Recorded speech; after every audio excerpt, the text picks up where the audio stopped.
What's up, Internet? If any of you have followed me on any of the other social media other than YouTube, specifically on Facebook, I can't remember if I posted on Instagram or not, I had a bit of an emergency. It was very close to being a real serious situation. So I came home to a very smoky house. There wasn't actual physical smoke in the house or in any of the rooms that I was going through looking around, but it was just strong smelling smoke of both like wood burning campfire smoke and kind of electrical fire. If any of you have ever like shorted any of your heat cords or anything like that, apologies for the sound. We're in the aired room, and if you've watched any of the aired room videos, Speed Bump is in here and he is moving around and he's kind of a jerk and he likes to make noise. So apologize for that. As well as if I stutter or cough a little bit, it's because I've been breathing air. We've had to kind of redo a lot of things because of that situation. So what had happened was we had some flex watt hooked up to a thermostat. Something happened to where it overheated and actually started to burn a hole through the melamine cages. And it looked like this when I first came into the room. And it looked like this once I scraped away all of the substrate that was in there. And it looked like this once we actually got the cages down and flipped it upside down to take a look at it. And it absolutely did burn away through to the top of the one below it. So, in this stack, this is actually not the order that they were in, and there is an additional one that's going to go up here that we still have to replace the bottom of. So here's Remus, the Aki monitor. He was up here. Warlock, the blue-tongued skink, was here. The bearded dragon, who hates the world, was right here. And then the bottom two cages were empty. What had happened was the flex watt that was on the bottom of what is now this cage, but the one that is going to be up here, the one that the bottom burnt away, something happened with the flex watt. So I have flex watt that runs here for supplemental heat, and then I will add heat spots, as you have seen in some of them, for additional heating depending on the species, plus UV lights. They're all lizard cages.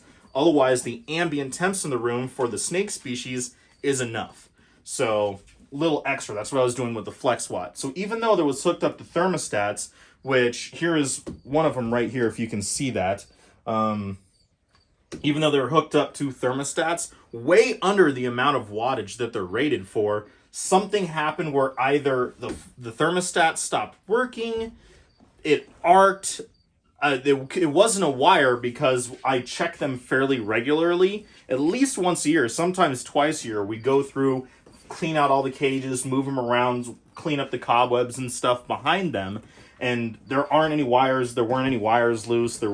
Everything was connected, everything was working fine. So something happened where either the flex watt either arced, and that may not be the correct term, apologies electricians out there, or it overheated, the thermostat failed. Something happened to where it just unregulated kicked on full high heat, which is why flex watt can be dangerous without being attached to a thermostat. And so this is kind of your PSA video, basically stating that regardless of what heating elements you do use, it's electrical, and electrical items and electricity can fail, even if you do everything correctly. So all of our snake racks, they're running on flex watt. We use like the commercial little heat mats. We use incandescent bulbs and ceramic heat emitters. We kind of use everything here. But when it comes to flex watt, we always attach two thermostats. I don't know if this one failed or not. That being said, I will never sit here and run anyone's product or name into the ground. I don't like to do it, to be completely honest. You'll never see me do like, here's my review of this and just be a jerk to whatever it is. But I will say this, I probably won't be buying this These brand were all fairly new thermostats. So I won't sit there and run the name through that. If you're really interested and you want to message me privately, I will probably tell you. But you'll never see me publicly just run anybody or any product through the ground. Privately is a whole other thing, but you'll never see me publicly do it because I don't think that's very appropriate or professional. So basically just wanted to give you that PSA and update.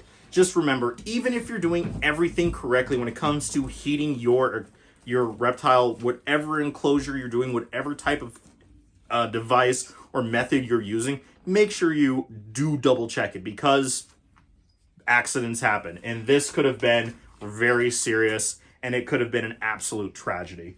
But right now, everyone seems to be doing okay. Remus is doing okay. He got a little chilly. Like I said, the ambient temps in here are pretty good. The first day, they were a little kind of chilly. Nothing still crazy. Still in the 70s, but I had to have all the windows and everything open because I should actually probably explain this a little bit. So the two bottom ones were empty, and this is the one that was in fact the one that had the smoke filled. And so when I came into the room, it was the smell was super strong, but there still wasn't smoke everywhere.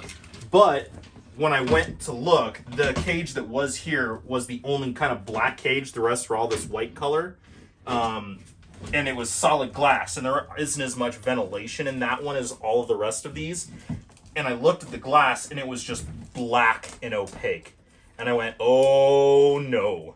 And so when I opened up the windows and I set up a fan, as soon as I opened it, smoke just billowed out. It was really bad.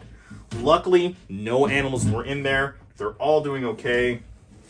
Warlock, the blue-tongued skink, we're still working on handling. He's sneezing a little bit, but he always did sneeze a little bit, so we're keeping an eye on him.